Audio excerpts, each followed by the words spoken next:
I'm Logan Crawford, and right now on the Spotlight Network, we're diving into a thrilling sci-fi adventure that blends history, technology, and a global catastrophe.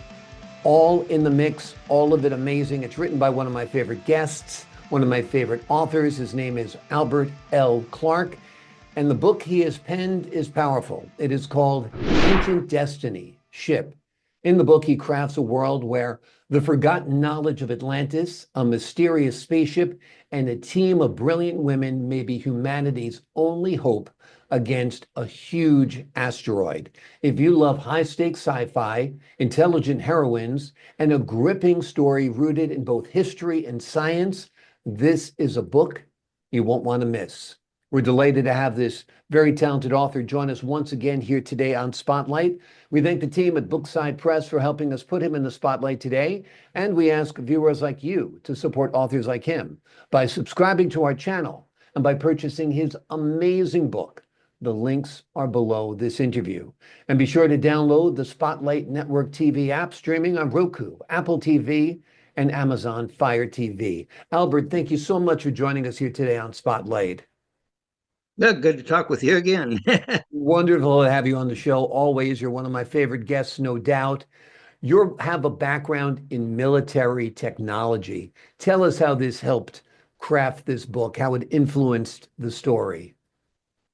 Okay, well, I've always been interested in science fiction. I started reading science fiction about the fourth grade after giving up on cowboy stories and horse stories.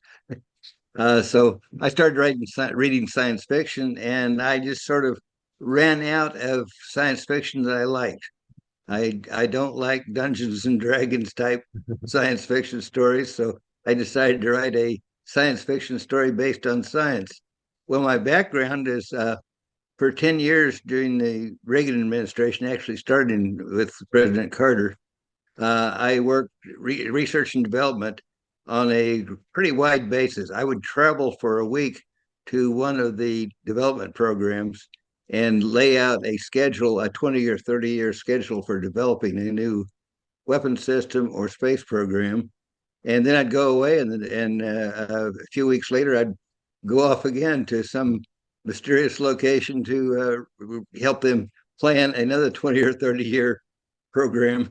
So basically, about once a month, I traveled somewhere, and I couldn't tell my supervisors where I was for several levels up.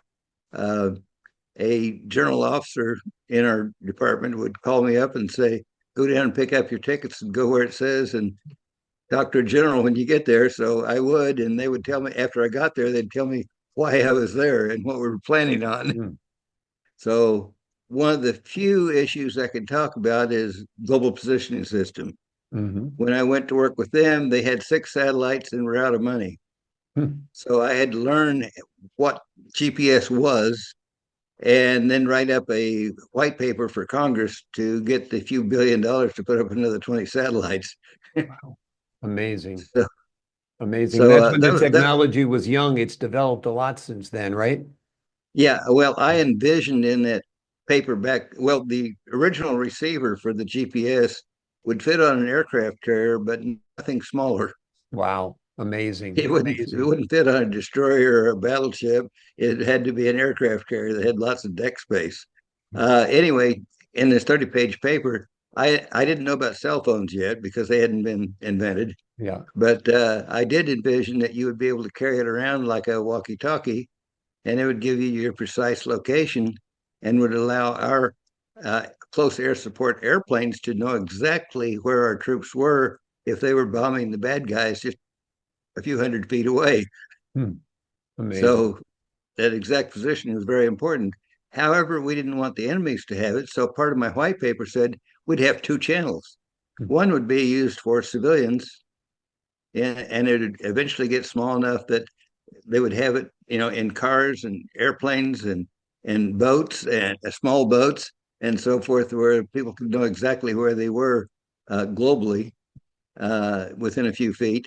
But for civilian use, it would use one frequency, and for military, it'd use a different frequency. So if we had somebody trying to use GPS against us by guiding missiles into, precise locations. We could just turn off the civilian side. And that's why for years, the Europeans and the Russians have been trying to develop their own GPS, haven't succeeded yet. Yeah. Our GPS is the primary. And of course, I told Congress that if you approve these other extra satellites, we have just invented a multi-billion-dollar industry for U.S. companies. Hmm. So And that Congress was says, very, okay. very prophetic because you certainly did help develop a billion dollar industry, no doubt. Yeah. So And of that's course, now we got it on our cell phones as one little tiny chip instead of e- being on an aircraft carrier. exactly, exactly. Well, it's amazing your scientific and technology background, and it's reflected in this book, but it's very readable and relatable. One of the aspects I love about it as well, of course, is this team of brilliant women who are humanity's only hope. Why did you decide to have a team of brilliant women in the story? Well, well, to start with, my grandmother on my Clark side of the family was the first female graduate of a Kansas university back in the 1800s. Hmm. So I've been surrounded by smart people. My older sister, that's 4 years older than I am, was the senior civilian for the Army Materiel Command that does all the research and purchasing and shipping of all Army equipment. So she was pretty powerful too. Yeah. Another one of my cousins was a key to the software used by the space program. Hmm. Of course, they're all retired now, Yeah. including me. But Well, you're still but going as a writer, and that's important too. Talk to us a little bit about the connection between Atlantis, Mars, and the present day threat in your novel. well, again, that's something I've always been interested in is the stories of Atlantis going back to Plato, So Hmm. he described Atlantis, and there's some evidence that maybe Atlantis did exist. One thing we do know that is about the time Atlantis disappeared under the ocean, the levels of the ocean actually increased 400 feet to where they are now. Hmm. 12,000 years Amazing. ago, there was 4,400 less feet of water on the Amazing. surface of the earth. Amazing. And melted the glaciers very rapidly Yeah. and sank all the cities that were close to the coast everywhere in the world, including places like the Great Lakes. There's cities underneath the Great Lakes that were Hmm. drowned Amazing. because of the glacier melt. That was just low land, and now it's underwater. And of course, you can go in the Mediterranean or anywhere you want to go and find existing civilizations underwater and destroyed years and years ago. So Hmm. anyway, that's my interest in Atlantis. And my theory in the book is that the people from Atlantis were star people, and they migrated to Mars and were there for many years.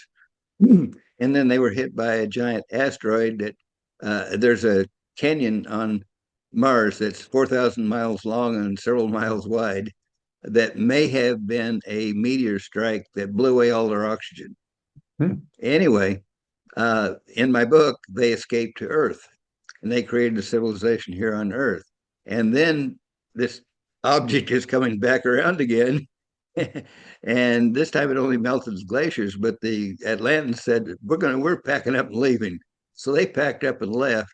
And of course, anybody living near the coast of all the countries in the world were drowned under that 400 feet of increase of glacier water. Hmm. But there were survivors, of course. Perhaps not everybody lived on the coast. So Hmm. there were survivors, and that's us. Yeah. And the ship was developed sometime in the past, tens of thousands of years ago.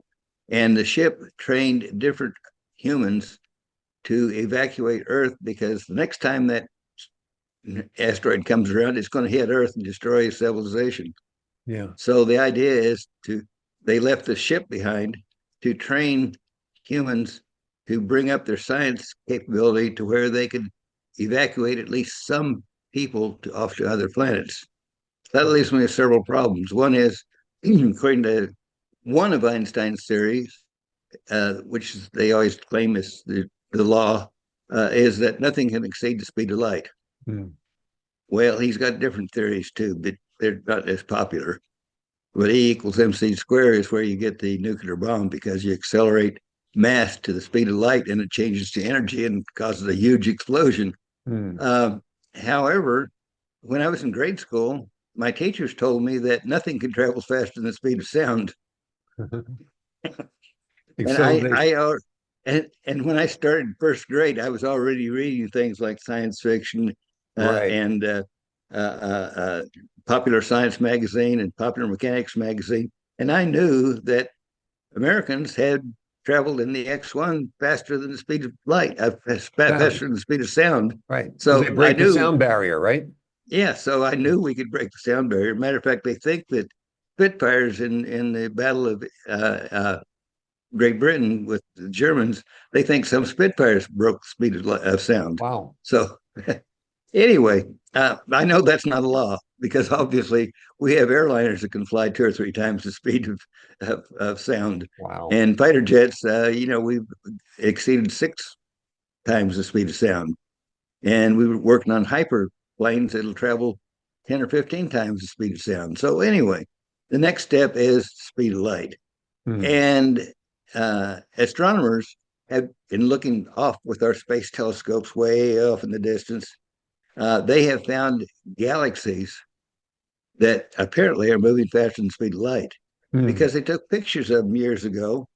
And then they took a picture of that same area and that galaxy is missing, but it's moved. It's in a Right. different area now. And so, how did that galaxy move unless it was traveling faster than the speed of light?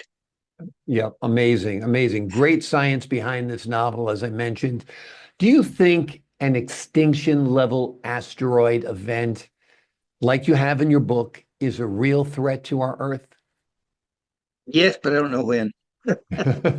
That's In the the book, million they dollar don't. question, right? In the book, they don't know when. Yeah. They know it's coming, but they can't see it with earthbound telescopes. But the Yeah. ship knows what its absolute orbit is. It comes from around about every 15, 20,000 years. Amazing. So uh, we can't see it with our satellites, but the ship knows approximately where it is, Yeah. even though it can't see it with its telescope, even, but it's already plotted the orbit of that asteroid, and they know it's coming. Yeah. And the women in the thing is women are great for this adventure. If you are on a colony ship where you're shipping thousands of people to a different planet, okay, women eat less Hmm. because they're smaller, they weigh less, and they exercise differently than men do. They'll do line dancing or something like that to stay in shape. The men want to lift heavy weights. Well, Right. I don't want heavy weights on a spaceship that's going to be Right. traveling for several years, maybe months, to get to another planet. Yeah. Now, and of course, these ships have got to travel faster than speed of light Mm. because if you travel at half the speed of light, it would take you generations to get to the nearest planet. Yeah. Absolutely. And if you have to go out and find, and so these women, in addition to pushing science, where we have to have new metals, we have to have a new propulsion system that doesn't exist. Matter of fact, in the book, I actually use dark matter and dark energy, which are theoretical, but we know they exist because scientists have said, hey, something is causing this, and it Mm. has to be dark mass or dark energy. Mm. So we know it exists, but we don't know how to use it or how to even see it. Yeah. uh, so I'm using that to develop a faster than light spaceship, but it's still going to take several months to get there. So I got to. Women are just as smart, in some ways smarter. Mhm. They just don't have the physical strength of men, Right. but they do need men because. And there's another reason for putting them on a colony ship is just like I'm not a Mormon, but just like the Mormons, they have multiple wives, Yeah. so they can produce more children quicker to grow their colony. So Yeah. when we move off to another planet, which is not necessarily real friendly like Earth is, we need to grow that colony very quickly. And women can have basically one kid every year or two. Yeah. So if you got six women for one man, hey, you can grow your population pretty quick. Now, eventually, all those kids will grow up to be adults, and it'll be roughly 50% men, 50% women, just like it is here on Earth. Yep. But when you're starting out, you've got more women to start with, so you can grow that population quicker. And Amazing. because of my background, I've, I have 33 first cousins, 32 are college graduates. Hmm. Uh, so, and most of their kids are college graduates. Hmm. So it starts back with my grandparents being college educated Yep. when it wasn't popular for women to go to college. Exactly. Intelligence runs in the family, no doubt. Let me ask you this. Have you envisioned this book as a film? Yes, absolutely. I would love for it to be a film, and I've had some film companies make tentative offers like, "Give me all your film rights for 3 years, and I'll give you nothing unless I make a movie." Yeah, you don't want Uh, something like that. Wait for a I don't think real so. legitimate production company to come with a check for you to produce Yes. your movie, and that's how it should work. It's a great story. I think it would be a wonderful film. You have to keep me in mind, I might be a good Craig. I might be a good captain of the ship. You never know, right? Either me or Yeah, maybe Chris Pine or somebody, right? right. Well, I envision young actors that are not famous, Hmm. and they're going to be with the show for the book. The 4 book series is Hmm. roughly is 4 books, and then the fourth book it's 20 to 30 years off into the future. Okay. So if you So I hire could be the young, old Captain Craig. you're right. And Craig is my son's first name, by the way. Oh, okay. Good. So that's a little hat tip for him. And in the movie, of course, the scientists would not only be female, would not only be brilliant, but they would be buxom and beautiful as well. Don't you think that only makes sense? Yeah, because he's typical. Because Craig in the book, I had to imagine myself as a college student Yeah. and how I was. And I still like beautiful women. I just That never I goes was out of mar- style, my friend. I was happily married for 45 years. Yep. I'm not interested in another wife. Right. I had the best one in the world, so Yep. there's no point in looking. But I still look. But anyway, I Exactly. had to imagine myself being a college student, 18, 19 years old and horny. So so naturally, I picked good-looking scientists that were young like me in the book, but working on a PhD already. Wonderful. Wonderful. Yeah. Well, So this, one of the go ahead.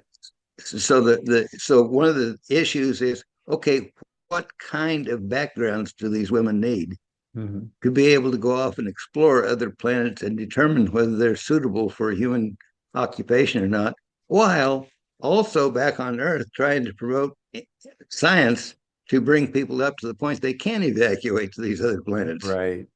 So yeah, I need my first wife on the ship is working on a PhD for astro and navigation for navigation between the stars, and Hmm. even the ship, which is a character that's uh, you can't see the outside of the ship, and the whole most of the movie will take place within 4 rooms with a sort of a round wall inside the ship, but Hmm. you never see the outside of the ship because it absorbs any kind of energy that comes across it. So you shine a light at it, it absorbs the light. You shine radar at it, it absorbs the radar.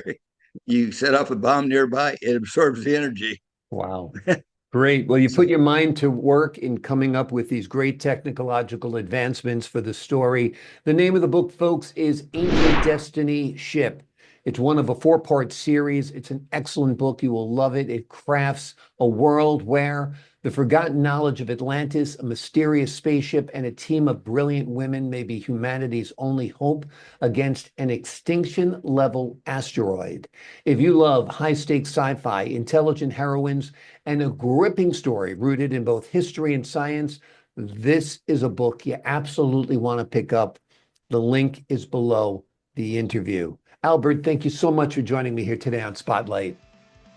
yeah, well, I enjoy talking about my books. So, I enjoyed having you on the show, and I enjoyed all of your insight, your wit, your wisdom. And to the folks at home, I'm Logan Crawford, thanking you for your time this time until next time on Spotlight.